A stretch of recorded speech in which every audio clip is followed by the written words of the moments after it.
नमस्कार साथियों कैसा हो कि यदि आपकी ज़मीन से अवैध कब्जा भी हटे और कब्जा हटने के साथ साथ आपको लाखों रुपए में मुआवजा भी मिले। ये मैं कानून बताऊंगा, ठीक है ना। लाखों रुपए मुआवजा ले सकते हैं प्रति वर्ष जो है ज़मीन का कम से कम 5 से 10%।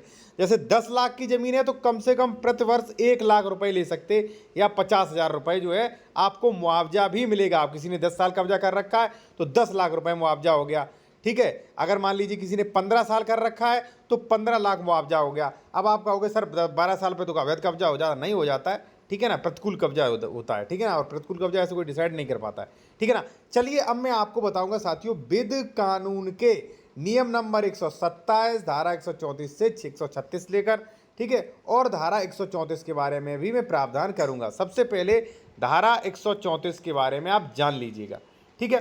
साथियों एक चीज मैं आपको बताऊं, देखिए अवैध कब्जा हटवाने के तमाम प्रोसेस हैं और इससे भी अच्छे अच्छे हैं। और सबसे बड़ी चीज क्या है कि आपके एडवोकेट का निर्णय है कि वो किस सेक्शन में आपको भेजे, ठीक है। देखिए कई तो ऐसे सेक्शंस में जिनका मान लीजिए बिना कोर्ट जाए कब्जा हट सकता है, ठीक है। जैसे मान लीजिए BNSS सेक्शन 164, पहले सेक्शन 145 था, ठीक है ना। तमाम ऐसे हैं, प्रशासनिक तौर से आप कब्जा हटवा सकते हैं। सेक्शन 24 है, ठीक है ना। सेक्शन 116 117 उससे भी कब्जा संबंधी कार्रवाई जो है विवाद खत्म होते हैं। तो सबसे पहले तो मैं यही राय दूंगा कि आप ऐसे एडवोकेट से जाएं, उसे डॉक्यूमेंट्स दिखाएं कि भाई मुझे किस धारा में जाना चाहिए, किस सेक्शन में जाना चाहिए, वो आपके लिए बेटर रहेगा। एक चीज मैं आपको और बता दूं कि यदि आप कोई बेहतर कानूनी सलाह लेना चाह रहे हैं आप मुझसे, ठीक है, तो आप ले सकते हैं। हमारा कॉन्टैक्ट नंबर वीडियो के डिस्क्रिप्शन में मिल जाएगा। अगर आपका कोई कब्जा संबंधी जमीन संबंधी विवाद है तो आप अच्छे से अच्छा डिस्कशन कर सकते हैं कि आपका कैसे हटे, ठीक है ना। तो तमाम धाराएं, लेकिन यहां पे बताऊंगा सेक्शन 134, यदि आपकी भूमि पर अवैध कब्जा किसी भी करा रखा है और सालों से कब्जा है तो आप 134 में भी केस ला सकेंगे। मैंने आपको बताया कई वो हैं, ठीक है ना। तो एडवोकेट डिसाइड करता है कि भाई किस सेक्शन में जाना चाहिए। अगर उसने गलत डिसाइड कर दिया तो बाद में पत्रावली कैंसिल होगी और वो कोर्ट ही कहेगा भाई गलत बात, सेक्शन 6 में आइए, ये गलत सेक्शन 24 में आइए, ये गलत धारा 116 117 में आइए। तो कोर्ट को कहना पड़ेगा, समय भी बर्बाद, पैसा बर्बाद, ठीक है। तो वो सब छोड़िए, अभी आप धारा 134 के बारे में जान लीजिए कि इसके बारे में क्या प्रोविजन किया जाता है। इसके बारे में धारा 134 कैसे अवैध कब्जे को हटाएगी वो आप जान लीजिए। और एक चीज़ और, यदि आप कोई कानूनी सलाह लेना चाहते हैं कॉन्टैक्ट नंबर वीडियो के डिस्क्रिप्शन में। इसी के साथ साथ एक चीज़ और है कि आप जो है चैनल को ज्वाइन भी कर सकते हैं ओनली 29 रुपीज़ में। आपको काफ़ी ज़्यादा अच्छे ऑफर मिलेंगे, स्पेशल वीडियो जिसमें आदेश, क्योंकि ये पूरा कोर्ट ऑर्डर से रिलेटेड चैनल है, ठीक है ना।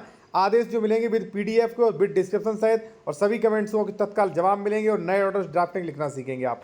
ओनली 29 रुपीज़, बेहतर ऑप्शन है आपके पास, कभी भी आपको नहीं मिलेगा और बहुत कुछ सीखने को मिलेगा। देखिए अब मैं बात करूंगा धारा 134 के बारे में।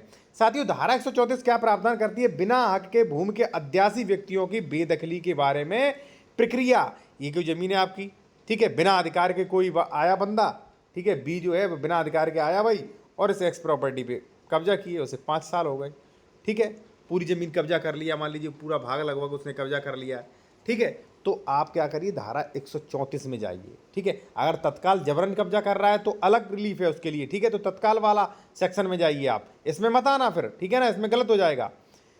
तो सेक्शन 134 में जाओगे तो उसमें क्या लिखा है, जहां कोई तत्समय प्रबंध विधि के उपबंधों की अनुरूपता के अनुसार ऐसे भूमिधर या आसामी की सहमति के बिना, यानी कि जिसकी जमीन है उसकी सहमति के बिना आसामी के जो दृढ़ भूमि किसी भूमि पर कब्जा लेता है या रखता है, ऐसे व्यक्ति संबंधित भूमिधर या आसामी के वाद पर बेदखली का दायी होगा। वेद दरों पर नुकसानी दर का भुगतान भी करने के लिए दायी होगा, ठीक है। और राज्य सरकार और ग्राम सभा आवश्यक पक्षकार होंगे। सीधी बात यह है कि अगर आपकी ज़मीन कोई कब्जा की है और खासकर वो ज़मीन कृषि की है, ठीक है, यूपी में, तो आप क्या करिए भाई, आप जो है बेदखली के लिए केस करिए। देखिए प्रत्येक राज्य में कोई ना कोई सेक्शन होता है, जैसे यूपी में जैसे उत्तर प्रदेश में 134 है, उसी प्रकार से मध्य प्रदेश बिहार में अलग अलग सेक्शन है, लेकिन सभी में बेदखली की प्रक्रिया होती है, ठीक है ना। तो इसमें आप केस ले आइए, ठीक है। केस जैसे ही लाएंगे उसको नोटिस जाएगा। और एक सबसे बड़ा प्रोविज़न जो अच्छा है साथियों वो है नुकसानी दर। देखिए ये थी धारा और ये था नियम। नियम क्या कह रहा है वो जान लीजिए।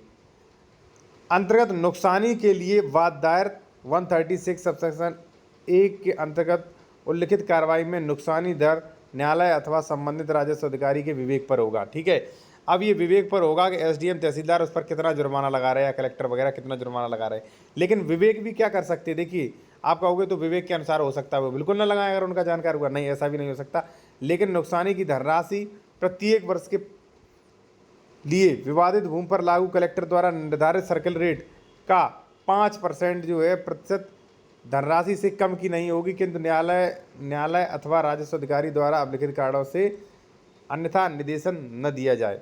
देखिए साथियों, ये है कि जैसे मान लीजिए कम से कम तो 5% से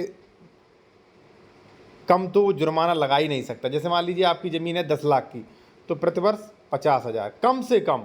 हाँ, अगर आपकी फेवर में हुआ, आपके वकील ने अच्छी पैरवी कर दी तो हो सकता है 10% कर दे, 15% कर दे, वो उसके ऊपर है, लेकिन 5% से कम जुर्माना नहीं लगाएगा। तो जो बंदा आपकी इस पे ज़मीन पे कब्जा किए हुए था, उससे ये कहेंगे कि भाई अब आप निकलिए और यहाँ पे 5% की दर से या 10% की दर से इनका मुआवजा पे करिए। ठीक है, और अगर वो नहीं निकलेगा तो एसडीएम को न्यायालय का ऑर्डर पालन कराने की पुलिस को सख्ती है। पुलिस जो है इस ऑर्डर का पालन करवाएगी और जबरन बलपूर्वक जो है उसे निकाल कर फेंकेगी। साथियों, दोनों ही धाराएं हैं। 134 प्रावधान करती है कि भाई कैसे आप कोर्ट में आओगे, ये आपको पावर देती है कि भाई इस धारा में आइए कोई कब्जा किए हो, और ये नियम कह रहा है इस धारा में आप हर्जाना लीजिए, कैसे लिया जाएगा। ठीक है, बाकी अगर आप मान लीजिए आप कोई बेहतर कानूनी सलाह लेना चाहते हैं तो कॉन्टैक्ट नंबर वीडियो के डिस्क्रिप्शन में मिल जाएगा। और सबसे बढ़िया जो ऑफर चल रहा है आप लोगों के लिए, अगर आप कानून के मान लीजिए जानकार हैं या मान लीजिए आप कानून में रुचि रखते हैं या आप स्टूडेंट हैं, तो अभी आप इसको 29 वाली आप जो है अभी जाइए चैनल पेज पर, ज्वाइन का बटन दबाइए, 29 पे करिए और ये स्पेशल वीडियो के आप नोटिफिकेशन ले सकते हैं, कमेंट्स के जवाब ले सकते हैं, नए नए ऑर्डर विद डिस्क्रिप्शन। भाई ऑर्डर जो होते हैं वो ऐसे नहीं मिलते, हम लोगों को काफ़ी रिसर्च करनी पड़ती है, काफ़ी दिन पढ़ना पड़ता है, तब एक एक करके ऑर्डर आपके सामने लाते हैं। ये कानून था, ठीक है। और जो भी उस देखिए प्रीमियम में क्या होगा, जो भी कानून अपडेट्स देखेंगे वो with section, with act, with description के देखेंगे आप, ठीक है ना। तो काफ़ी फायदे होने वाला है। ओनली 29 रुपीज़ है 1 मंथ के लिए, आप एक बार ट्राई करके देख सकते हो।